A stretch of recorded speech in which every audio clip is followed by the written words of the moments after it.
നമസ്കാരം, കൊട്ടാരക്കര മീഡിയയിലേക്ക് സ്വാഗതം. നഴ്സിംഗ് വിദ്യാർത്ഥിനിയുടെ ആത്മഹത്യ, ഒപ്പം താമസിച്ചിരുന്ന കുട്ടികളുടെ മൊഴിയെടുക്കും.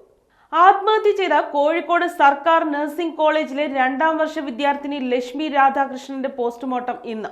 കോട്ടയം കിടങ്ങൂർ സ്വദേശിയായ ലക്ഷ്മിയെ ഇന്നലെ ഉച്ചയ്ക്ക് 12 മണിയോടെയാണ് ഹോസ്റ്റൽ മുറിയിൽ മരിച്ച നിലയിൽ കണ്ടെത്തിയത്.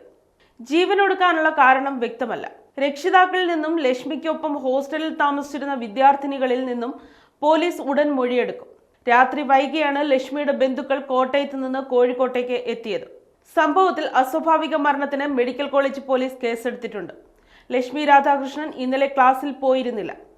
അസുഖമായതിനാൽ അവധിയെടുക്കുന്നുവെന്നാണ് ലക്ഷ്മി അറിയിച്ചത്. എന്നാൽ ലക്ഷ്മി താമസിക്കുന്ന ഹോസ്റ്റൽ മുറി വൃത്തിയാക്കാൻ 11:30യോടെ ആളുകൾ വന്നപ്പോഴാണ് തൂങ്ങി മരിച്ച നിലയിൽ കണ്ടെത്തിയത്.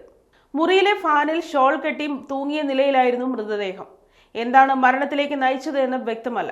വ്യക്തിപരമായ കാരണങ്ങളാകാമെന്നാണ് പോലീസിന്റെ പ്രാഥമിക നിഗമനം.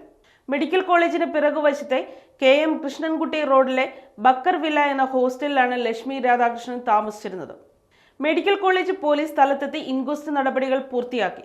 മൃതദേഹം പോസ്റ്റ്മോർട്ടത്തിനായി മെഡിക്കൽ കോളേജ് മോർച്ചറിയിലേക്ക് മാറ്റി.